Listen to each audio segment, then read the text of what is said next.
Hey guys, this is the Christmas special. The Christmas special for Toward the Games, Brisbane 2032. I'm Lutzy and joined as always by Chris Jones, the editor of the Courier Mail. Hello, Chris. G'day, Lutzy, and I see that you've got the festive spirit going on with your I Love Brisbane t-shirt that you've got on today. Well, it's Shine on Brisbane on the back. Remember Shine on Brisbane? Shine on Brisbane. Yep. Wow, it's got both covered, and I Kay think McGrath gave me this. Yeah,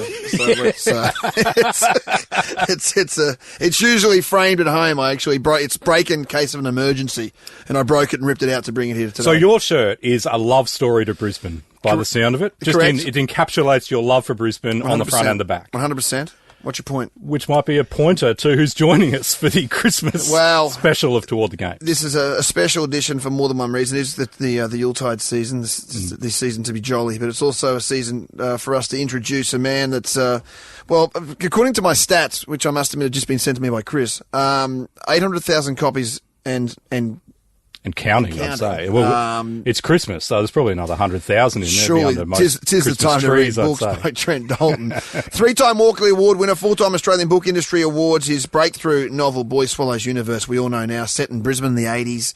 I think that alone sold over 600,000 and counting. There's been translated into 28 languages, sold in 34 countries. There's been a major production on the stage. Actually starring one of our own, a young fellow that works at the radio station with me. Tom Yaxley. No, Joey. Joe Klotzek doesn't work here, he works at Nova. Yeah, he does indeed. Love that guy. And that is the voice you're listening to now. His new book is called, in fact... Love Stories. And his career had not peaked until right now. Yep. Toward the Game. Christmas special. Trent Dalton joining us. Yeah, thanks for joining us, Trent, on the pod. Fellas. And proud Brisbaneite. Oh, massively proud. And this is just the best podcast ever because I am the most excited douchebag about these Olympics. And so I am honoured to be on this show with you two. You have come to the right place, young man. You have come to the right... You love the Olympics. You love Brisbane. Yeah. Do you want to just permanently come on the podcast? Seriously. Yeah, do you need a third member? Is there... We would happily. But, we would happily have you on board. The love of Brisbane, that's why I just still can't believe this is happening. When I saw and this podcast makes it real. I figure they don't allow you two to do a podcast if these Olympics aren't actually going to happen because I am still feeling like I'm going to wake up one morning and someone's going to have to announce on Nova, sorry guys, that's not happening, all that Brisbane Olympics stuff because it feels too good to be true. I'm with you, Trent. I still can't believe that it's happening. How long's it been now? I was in Tokyo when the announcement was made in late July. Yeah, July 21. July 21 it was. There you go. And that moment, even though it appeared to be a fait accompli that we were going to win or be awarded the games, was still a magical moment. And still, mate, can't believe it. Can I tell you a quick story? I sit in a pod with Wayne Smith. He's now retired, but yes. I sat many years ago in the Australian pod at Bowen Hills, and one of my all-time favourite sports writers, Wayne Smith, and I sit across from him. I talk my flowery feature articles that I was writing for the Weekend Ozmag, and he tells me about the sport yarns he's writing, and he goes, I think I'm going to call John Coates and see if he's interested in doing a story on Brisbane possibly having the games in 2032. I was there when he thought about... Hang on, when was this? That must have been... 2014-ish? 2014, like Chris? Was that right? This is... Because what happened then is then Coates said, let's go for it. And that put the idea for the Council of Mayors, who then ripped into doing the feasibility studies and so on, which led to... Hang on a second. Are we saying that Wayne Smith was maybe the original catalyst for... Oh, there's a case to be made, and I know there's a number of factors. Correct me if I'm wrong, Chris, but this is... Mate, I was there, Lutzy. I was laughing under my breath, going like, give it a rest, Wayne, like as if... But mate, he got a quote from Coates, and Coates said, you know what, Wayne, it's actually not a bad idea. And then the next day the story gets a bit of traction, and then kind of Wayne started doing a few more stories. Coates obviously gets on board with some big heavy hitters. And the next thing you know, I'm sitting here, Wayne, 2 years later, and he's writing a story about how some other people have gotten on board. and then cut to, sometime, last year he starts writing pieces where like, this is really going to happen. And mate, it's been the most amazing thing for me to watch Wayne's journey through it all. And that guy's devoted his life to writing not just sports journalism, but journalism here in Queensland. And what a beautiful way for him to end his career. I've never saw a more romantic way for a journo to finish his career. It gives me chills thinking about it. And Wayne is a great writer, but went out of his way to write about things that wouldn't usually get some major press coverage. Always, you know what I mean? Like an up-and-coming track and field athlete or something like that. You're so right. You're so right. So for him, amazing. I just can't wait to see Wayne's face, on the opening of these Olympics. And just could he light the cauldron? Well, that's a good point. We have... That's not a bad idea. We've been kicking around ideas for the opening ceremonies. Have you had a listen to the podcast? Yeah, I love it. I love the podcast. Thank you, Trent. That means is that the same love that Lutzi has for your books? Because Lutzi did reveal to me this week that he's... I'm a bit behind on the books, Trent. I'm not going to lie. I love this podcast the way you love my books. Okay, you're on the same page. Metaphorically on the same page. We have been kicking around some ideas for the opening ceremony. One idea that I had, Trent, was that the opening ceremony could be Kim Durant, top of the Gabba, singing "Love You Brisbane," as Aggro lights the flame. Oh, Aggro! Aggro. Now we're a little bit worried about fire retardant. Yes, Aggro. Yeah, but you were telling me on the way up. How do we mask Jamie Dunn? Like, where's he hidden in all this? That's the logistical problem at this stage. But we figured there'll be technology by then. Imagine the world and just going like, "What is this creature? Like, who is this puppet?" Like all of Brisbane just going, yeah! It'd be like the Tokyo opening ceremony, which also made no sense to anyone outside There's nothing Tokyo. in the rule book saying anything's got to make sense in an opening ceremony. But Trent, you were saying on the way up, you have your own idea for the opening ceremony. Oh, definitely. My favourite opening ceremony moment was Barcelona, that incredible archer, does the arrow, the burning arrow. Like, it gives me chills watching it to this day just because of how easily it could have been messed up. Like, it's just the chances, the balls that took for them to kind of really go, this is how we're going to do it. Yeah. So in that spirit, I want to see somehow now, the distance could be a problem, but let's say you have just one of the greats of Queensland and, the man played many games here in Brisbane, Mal Meninga. He's in the heart of Lang Park, and there's a burning Steeden football on a flame. There's a Steeden just permanently aflame. Yes. Yeah. And then Mal comes in for one of his classic toe poke place kicks. He kicks that ball, and somehow, through technology that has been developed by 2032, that thing goes right across Brisbane, lands in a cauldron inside the Gabba. Boom. Let the games begin. Yes. I mean, there's two options here. Either we CGI it and we create a massive green screen between it, and make it for the because it's mostly about the broadcast. You're so right. It's totally CGI. I hear everyone going, how do we do this physically? Or do we emulate Jetman from the '84 LA games? Well, Jetman knows his way around the Gabba, courtesy of the Brisbane Heat. Jetman was at the Brisbane Heat last year. Did Jetman which is have amazing that the Queensland cricket uses the same technique. I don't know. That's not the same dude. I don't know if it's the same dude, but it made the same amount of noise, and it had the same. It could only be up there for about 8 seconds before it went. The technology hadn't improved from '84 to Brisbane Heat pre-game. Is all I'm saying. I went to a couple of games with Jetman, and my daughters for me to get my daughters to the cricket, they were just like, "Is that Jetman?" Yeah, when's Rocket Man going on? Oh, sorry, that's right. Jetman's gone, darling. How noisy was it? It was so noisy. It was like literally a NASA spaceship taking off. Mate, going to one of those Brisbane Heat games was like turning up to a Def Leppard concert. Like it's just like it's just an assault of the senses, wasn't it? And then somewhere there is some cricket being played. Somewhere in the middle. But well, it's a good idea. Mal Meninga would be 72 by then. Yeah, and lacking in Olympic connections. I know. So, but I'm sort of just thinking more of a cultural sort of thing. Yeah. I consider him a cultural sort of connection to Brisbane. That's all. But I think we should add it to the list. No, I like it. Maybe kicks it to Aggro, he catches it. Or maybe it's a closing ceremony. Mel kicks it into the river and the ball goes out. I mean, we're just spitballing here. There's a lot of different ideas. What are your thoughts for the actual theme though? Have you guys even thought about the theme? You know how we had Great Barrier Reef, Nicky Webster, Sydney. I mean, have you actually gone deeper and thought big macro thoughts on where it goes? Well, no. Well, we have. I've spoken incorporating the river, the beautiful brown, and giving the people because it's the people's games. You know, it's about the people.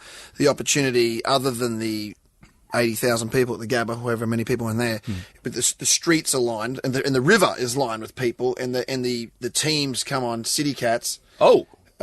So here comes Uzbekistan on the City Cat, and literally hundreds of thousands are waving from the banks of the river as the teams come to one city. Oh, you hadn't expanded it. So one City Cat for each nation. Correct. And City Cats by 2032 will be three stories, and you know.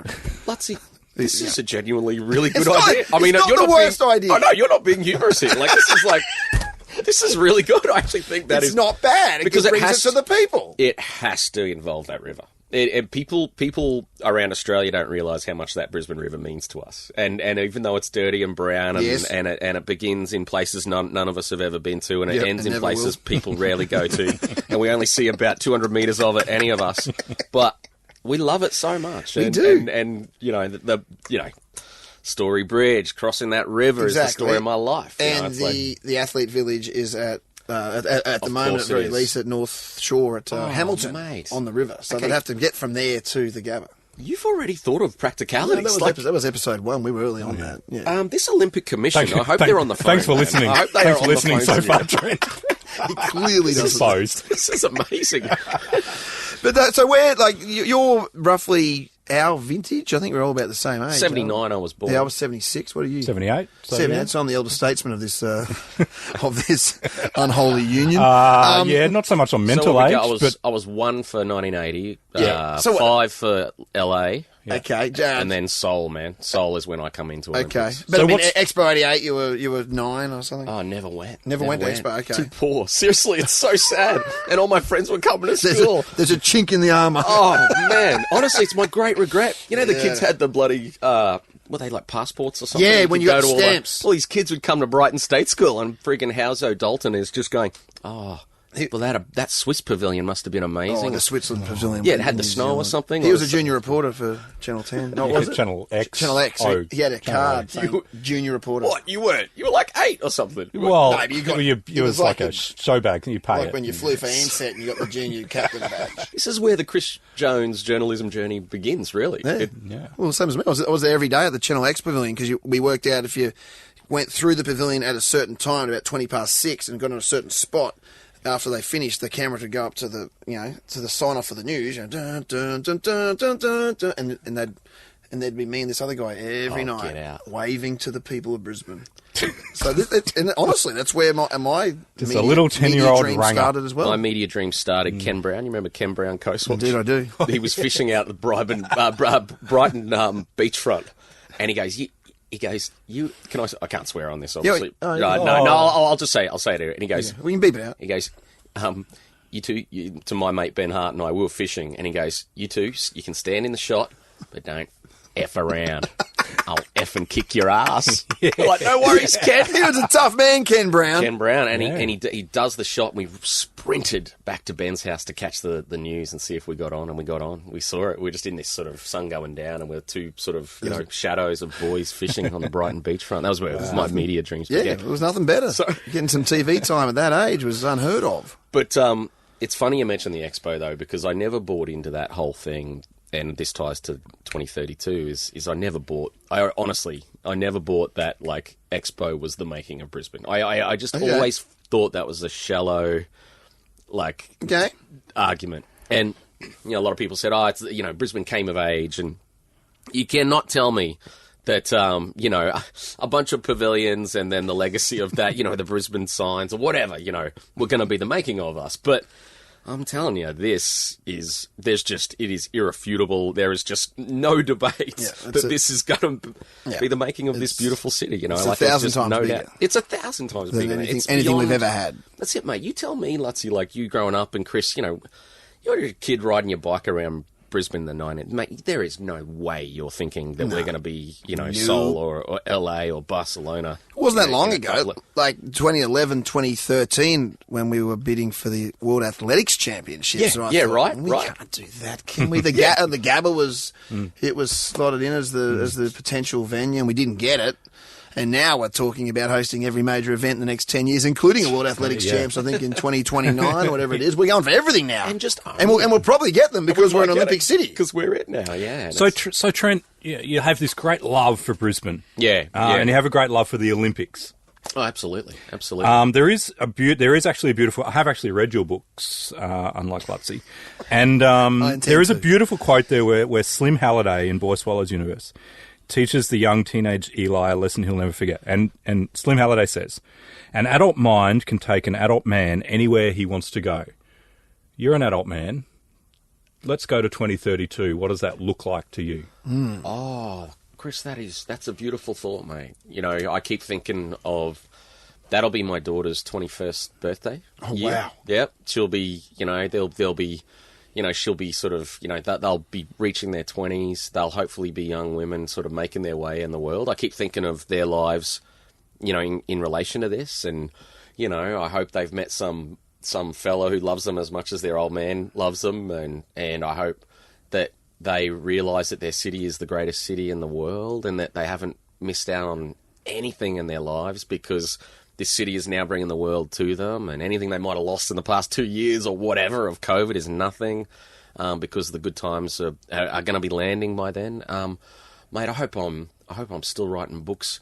Mate, I've got a little dream that I'm writing like eloquent pieces about those Olympics. I really hope someone gives me a call and says, mate, do you want to just write some pieces for the Courier Mail or the Australian? I hope I get that gig, you know, to document my city in eloquent kind of Norman Mailer-esque writing. You know, just document it the way you document Ali fighting in the jungle. You know what I mean? Like that's how significant this is going to be. So let's get some writing in there that really talks about it and puts it up on the freaking Statesman, the pedestal place that it sort of, you know, belongs.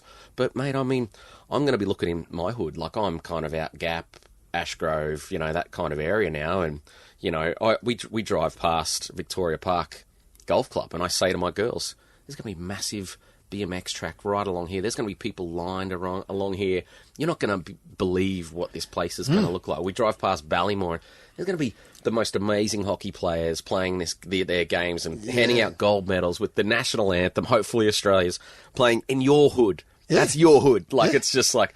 That is insane to me. You know? It's like walking distance. It's crazy stuff. You know, we're going to go down and see the equestrian at Vic Park and things like that. The equestrian at Vic Park. What the hell? That's it. You can go down and see the horses and this pageantry. Yeah. And that area where Beth had her 12th birthday party. You know what I mean? It's like, that's where the Olympics are happening. Where you cut your 12th birthday cake. And I keep going back to those connections that, you know, and that, oh man, I mean, you know, the Gabba, like, mate, you know, I saw the Paul Vaughton cricket catch there. I saw some of the great. I saw Brian Lara hit 100 there. I saw Warney, you know, get 7 wickets there. Yeah. You know, we've all got memories of it. That's exactly it. Every Brisbane person, or the vast majority, every single Brisbane person will have a memory of something which will be encapsulated within the Olympics. Absolutely connect to that place. Like a venue or something where it is. I remember getting free Coca-Cola because Shane Jarvis at school, his dad was a member of the old cricketers club next to the nets, next to the old state school at the Gabba there. And we'd sat under those terrace seating and drink free Coca-Cola watching the Queensland play the West Indies or something. That's now the home of the Olympics. Moving forward. Sport and soft. Don't even get me started on the power of a good free soft drink. Like, seriously, when you're a kid. Oh, mate. It's like you get some radio station coming out to Brackenridge and you hear on the radio. That was my wheelhouse. It's like, hey, we're down on the corner of Barrett Street and McKeering. What'd you do when you hear that? Mate, call up 6 friends and sprinting barefoot. I got in the Repco Traveller. I got on my black Deadly Treadly, the Repco Traveller. I was in the Tour de France for the next 8 minutes until I got down to that BP. Oh man! All right, to get an icy cold Coke. All right, we need to incorporate Repco Travellers into the opening of these Olympics. Honestly, yes. Let's not forget. Yeah. Let's not forget the power of the Brisbane suburbs when we're thinking about the cultural moments in Brisbane. Like, you know, I don't think it's too bad to have a kid on a mongoose barefoot riding along into the Gabba. I'd be like, Hell yeah, because that's Brisbane. I totally agree. We get a bunch of kid actors to replicate the Boondall boys playing footy at Boondall State School on a Friday afternoon in the mud. Why that could easily be a part of the opening scene. Or a nod to the Gap and just have a whole lot of cul-de-sacs with the boys going around. Chris, I mean, that's the ending of my book, Boy Swallows Universe. All the kid wants to do is move to the Gap and live in a cul-de-sac. And it's just like, but we know that, man. Like cricket in a cul-de-sac, you know, it's just far out. These are all important parts that's the of it. stuff, and like, you know, storytelling wise, that's the stuff that I love about this city. All that stuff's sacred to me, and I know why you're talking about that free Coke, because that stuff is I write about Pasito, and Chris and I were talking about the power of Kirk's Pasito the other day, you know, just this morning, and you know, it's like, that stuff is sacred to me. Billabong, you know, chocolate Billabong is sacred to me, because it's like they're the best moments of your life. But you know, it's very hard to illustrate that to someone around the world, like. This is actually what makes Brisbane. You know, I think the organisers are going to have a really interesting time capturing some of that flavour, and I hope they do somewhere. Yeah. You know, A quick break. Back with more. This is the Christmas special. Yeah, back again, the Christmas special. Thanks for joining us, of course, toward the games, Brisbane 2032. Lutzy with Chris Jones and special guest, author extraordinaire Trent Dalton. And Lutzy, another one of Trent's books that you haven't yet got around to reading is his latest one called Love Stories. No. And the premise behind Love Stories, and Trent, you tell the story. Yeah. Tell me where I get it wrong. But essentially, you just set up a table with a typewriter on it in the city, and put a sign saying, tell me your love stories, and your entire book is the story of people, the stories told by Brisbane people who stopped to share with you their stories of love. Oh, Chris, you got it in one. Yeah, absolutely. That's beautifully said. My lifelong Brisbane mate, Greg Kelly, Tarragindi guy, his beautiful mum, Kath, died on Christmas Day 2020. She was 89 years of age. As per her request, she told us that we all had to drink her Forex Gold that were in the fridge before she was rushed to hospital at the funeral. We're out the back of the Albany Creek Memorial Park, surrounded, standing around Kel's Subaru, having some beers, toasting Kath because she's amazing, and she really supported my journalism. She cut a lot of articles out of the Courier Mail and the Oz, and my mate showed me a scrapbook she had when she'd passed. He'd send me shots of the scrapbooks he found where she'd kept my articles and stuff, and she really encouraged me to go a bit further with my writing sort of novels and stuff. And I owe a bit of Boy Swallows Universe to her, and I'm saying all this to Kel, is Greg, but we call him Kel, and he goes, "Well, mate, I'll wait to see this," and he leans into the back of his car and he pulls out essentially Kath's best friend. It's a 1960s sky blue Olivetti Studio 44 typewriter. And he goes, "Kath wanted you to have it. Mum wanted you to have it." And it was probably the greatest gift I've ever received. And I think I was in a lockdown and drinking too much red wine. And I called up my mate and said, "Mate, I want to go out and use your mum's typewriter for something really special, and just something not cynical, and something just, absolutely a bit cheeseball. But if you put your heart out there, maybe you can weave some real deep stuff in there, and some dark stuff as well, if you're coming at it from such a open thing like what I did," which was, sat for weeks on the corner of Albert and Adelaide Street, Brisbane, just at the entry to that King George Square bus terminal, right at the the foot of Brisbane City Hall, my personal favourite building in this city.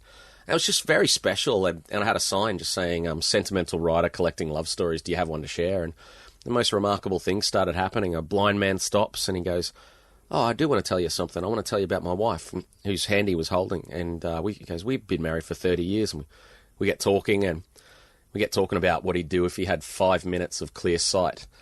And he goes, "Oh, I've thought about that for 30 years. I'd spend 5 minutes staring into the eyes of my wife. I've never seen her face." And it was from that moment, and I said to him, "Oh, mate, let me tell you, she's beautiful." And then he goes, "Oh, I didn't need to see to know she's beautiful." And from there, I reckon I started to think, hang on, this might work. Yeah. Then a woman stops and says, "Oh, each night I've got 3 photos of my late husband up on the fridge, and I go through this battle in tears about do I or do I not take the photos off the refrigerator, because her husband 10 years ago tragically died when an awning fell, and his last act was pushing 2 kids to safety and before being crushed by this fallen awning on the Gold Coast." And she goes, "Trent, don't you dare think that I'm broken or depressed. I'm still in love with him. And it's just that the love of my life's not there." And it was just, I started to feel these incredible, people stopping, total strangers. Then, bringing it back to the Olympics, a bloke in a suit and tie comes past. And I go, oh, damn, that's Mr. Olympics. That's John Coates. No way. Dead set, John Coates. He was up here. Yeah, he was spending a lot of time up here. He was doing it. Like, he was about to bust loose with the news. Yeah. He didn't reveal it to me, and I just go, oh, John, my name's Trent, and, I'd interviewed him once years ago for journo reasons, and I said, oh, and he's like, what the hell are you doing? And I'm like, oh, I'm just doing this book on love stories. Do you have a love story to share? He starts telling a story of how he fell in love with the Olympics because he was a kid with some a disability, like sort of bad joint displacement from birth, and he couldn't really run very well. One thing he could do was be a coxswain. It was a cox. Rowing, yeah. Coxswain. Yeah. Coxswain, yeah. And so that sort of got him into the sort of Olympic world or the competitive sporting world. And then he realised he's just really good at admin. And so he goes, mate, I fell in love with the Olympics because it allowed me to be a part of all these sports that I fell in love with. And he goes, all right, here's another love story for you. And he goes, can you imagine being the bloke who's tasked with asking Kathy Freeman if she would take on the burden, at once the burden and the honour of lighting the flame at the Sydney 2000 Olympics. And he goes, here's the love story, though. Can you imagine being the first person she turns around to and says, yes? Yeah. I was like, shit, John, that's a pretty good love story. He's like, and he goes, yeah. He goes, I love her. He will never, ever stop loving her for that act. Yeah. Because he knew exactly the pressure that was on her for doing that. And to this day, I think the only Olympic person to win an Olympic gold medal at the Games who lit the cauldron. Oh, is that true? Yeah, is that true? Right. That's no one's ever done that. Yeah. So, yeah. Oh, mate, I mean, when these Olympics and even the past Olympics, I just started going on another rabbit hole, down, and, you hear that McAvaney call of the Freeman run, and it's just, you want to get electrified. Us riders are always looking for that thing that's going to spark your fingertips, and, you could do worse than just watching that and then start riding. You know what I mean? Just watch that and then go bang, and try and emote, it's like... Yeah. Kathy Freeman, what are your other memories of Olympics past? And do you do that thing where you can then also remember where you were, when you're listening to it or watching that amazing event? Oh, mate, I mean, here's the beginnings for me. Debbie Flintoff King. So what's that, 88? That was Seoul, yeah. Debbie Flintoff King, my old man, Noel Dalton, massive piss drinker, just like, raising 4 boys on his own we're living in Brighton then, and then we would move to Brackenridge after that, and little just shoebox of a place. Loves a beer, loves sport though, and do you remember, the VHS tapes, like the tapes Dad had, Canterbury versus Parramatta taped, and just, there were these series of sacred tapes. You remember that Anzacs mini-series? Remember Anzacs? Yes. There was like, if anyone taped over Anzacs, in which Dad would watch, Cleary and Flanagan and, Yeah, there was 2 different sections. There was the sacred. And then there was the ones with like a gazillion stripes, like Kilometrico sort of, getting worse and worse. Getting worse and worse, exactly. And then squeezed in and it'll say like, Hey, it's Saturday. Hey, it's Saturday. Yeah, that's it. Hey, it's Saturday. My old man, I swear, he gathered us all around, 4 boys. He goes, stop doing, we're just out, Queensland kids just being ruffians. Come in here. You're about to see something special. And he predicted it. He said, she's going to win this. Wow. Mate, he picked, because I know he picked it because he was taping it. So he goes, yeah, right. And he knew it. And he goes, bang, like, unbelievable. From behind, underdog, and then wins. And then we just didn't win athletics, track and field. We just never did. We never did that, it right? Didn't happen. It was and this girl anomaly. just sort of flying. The power and the strength that she puts into that run is phenomenal. Like, that's another one I've watched 100 times because it really was on tape. But that tape. So then Dad, I will never forget it. Like, we had this really, the carpet smelled like beer, and he was, Winnie Reds. Yeah. And just he comes out, and I think he probably would have been having a beer. So beer down, and he's just like he pulled that tape out like it was the freaking Holy Grail. And he put the thing, and he goes, Debbie Flintoff King, gold medal run. And that stayed in our, how you had the shelf with your little VHS tapes, and it stayed in there for 10 years. It was just like Debbie Flintoff King, gold medal run, man. It was just like, do not ever touch that. If anyone ever wiped that, I think he thought like these things are going to be lost to history or something. It's like, he's not realising the internet's coming and we're going to have this forever. Having said that, it's not that easy to find them still. Anything pre-internet. Well, you're right. It's hard to find that. It's really hard to find a lot of LA Olympic stuff, let alone like Montreal. And, you're right. Yeah. And you're right. I don't even know whether I watched that race live. I remember where I was when I watched it. It was a lunch break at Boondall State School in the music room.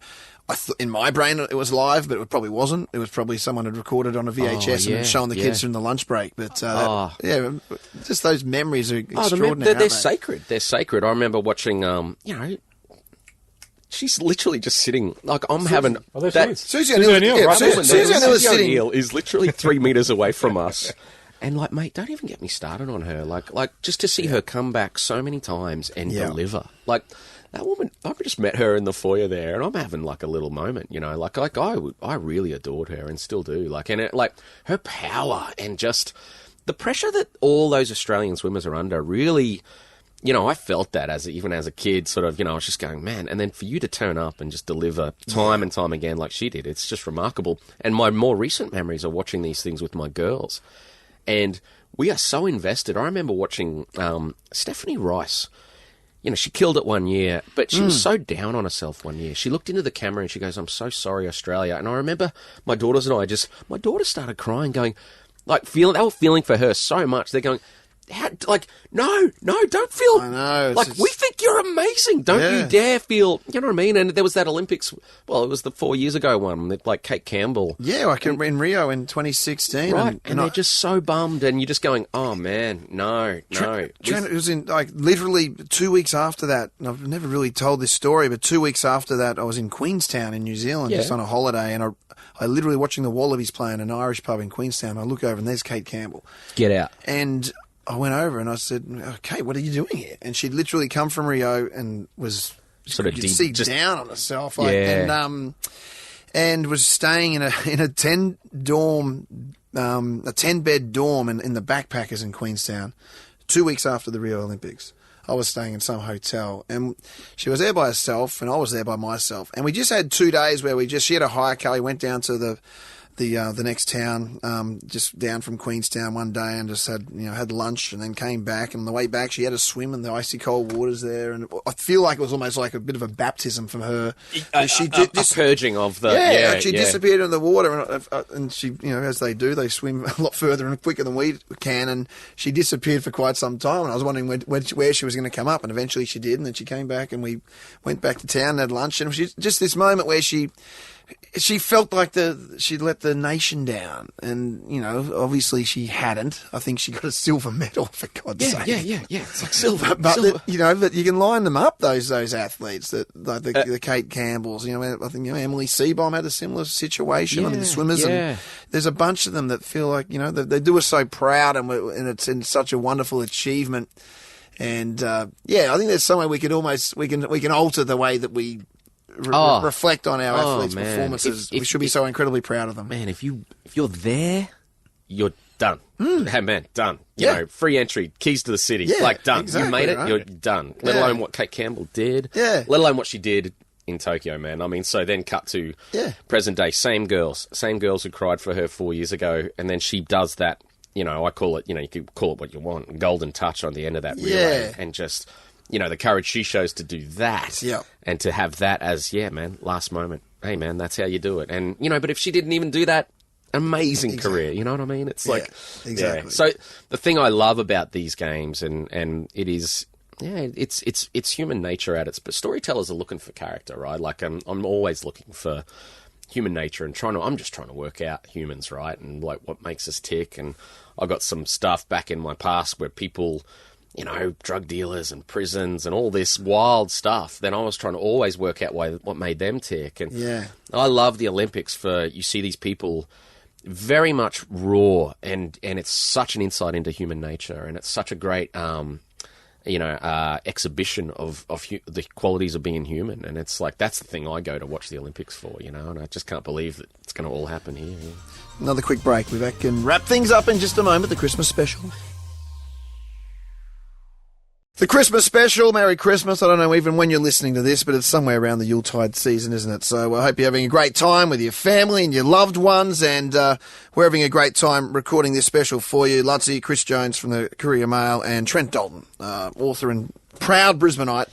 And, we've just been having a good chat today about Olympics, but more about the city we live in and the city it was and the city it's becoming.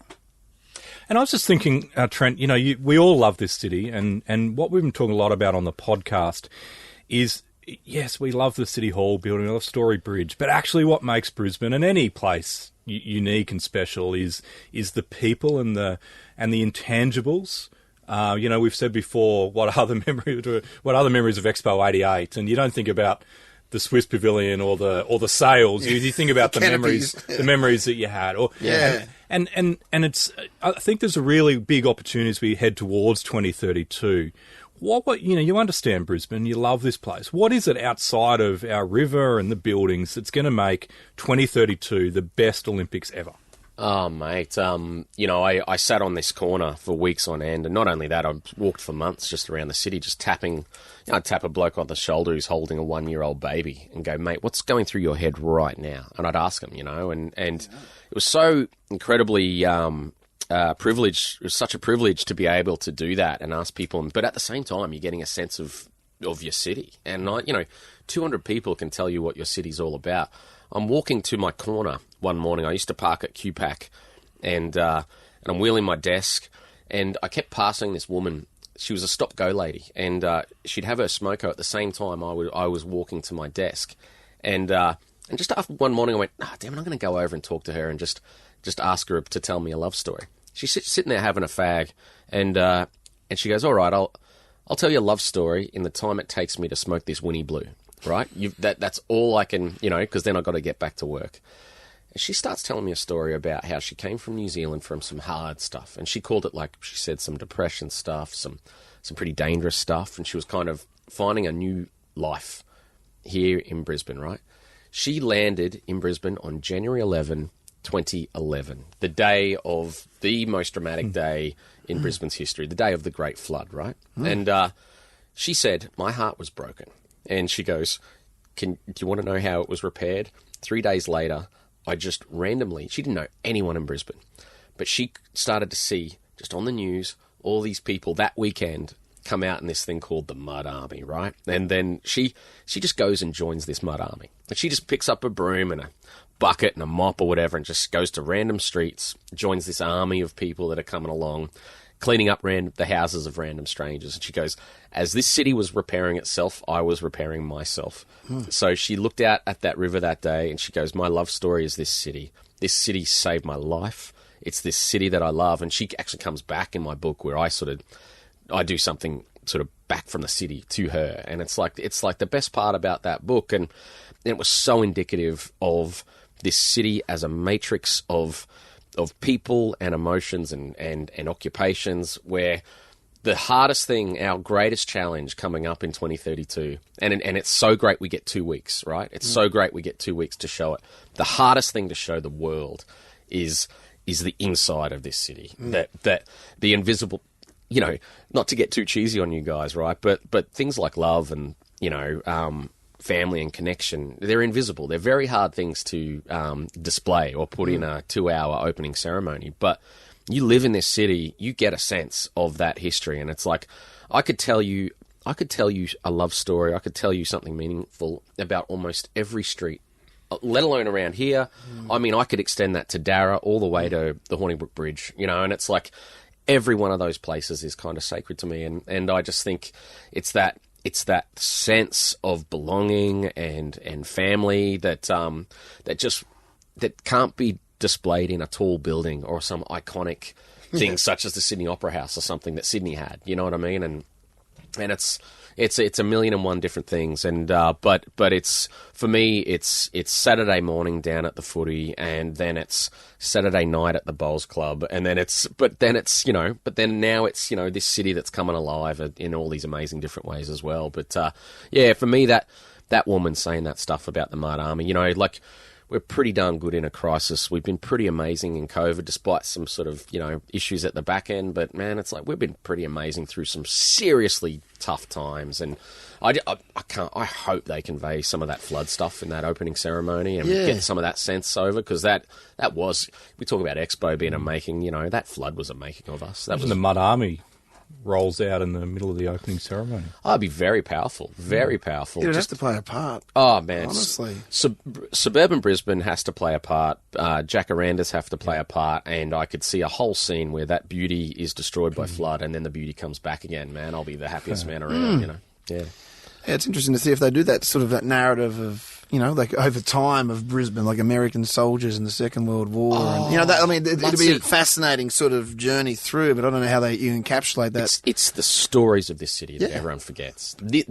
Never underestimate the power of story in this city, man. It's like we have the greatest, most unbelievable stories all taking place in this, one little city. And if the Olympics gives you the opportunity to actually get the greatest storytellers to tell those stories in different forms, in writing and in arts and in everything. So, absolutely. And we have an 11-year window, which we've spoken about.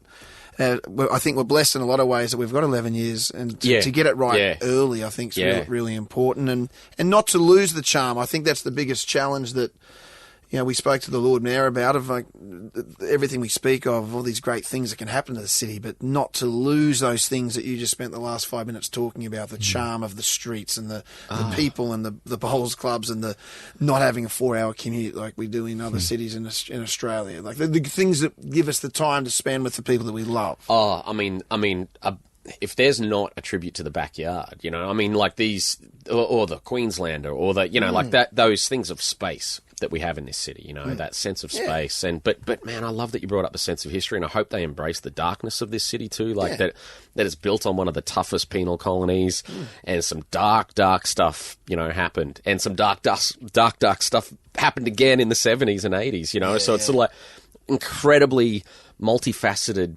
city that we could just get up there and just, same way that they did in London. They really went for it in London, and they just went, let's own our history and sort of, man, can't wait.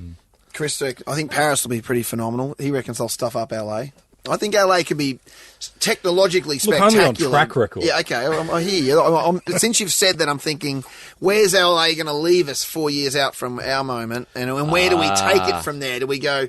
Oh, they've got superpower. They've got 30 guys in jetpacks now. Do we have to need 40? Or do we create our own spectacular, world-beating new Olympic? Well, I think authenticity needs to come through. Yeah.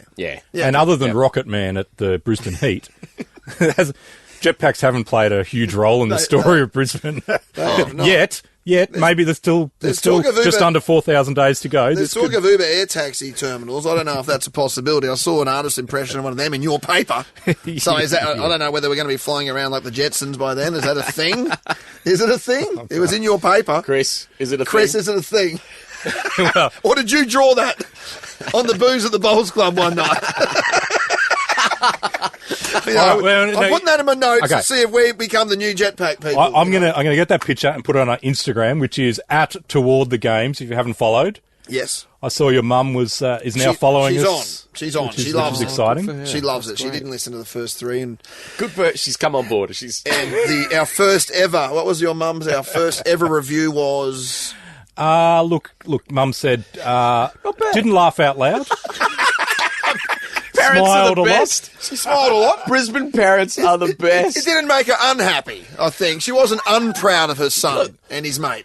Yeah, that's the message. Look, I didn't throw my radio out. Do you get that sort of criticism? Did anyone give you positive feedback? First people, I was dropping my kids off. I'd handed... 5 people had read my debut novel, Boy Swallows Universe. My wife, my mum, a couple of brothers, and I'd handed it to my parents-in-law.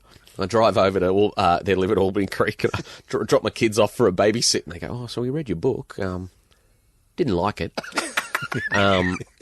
but good on you for finishing it." And I was devastated. Like, I was like, you would be. Oh, is it a disaster? Like, is this just this terrible book?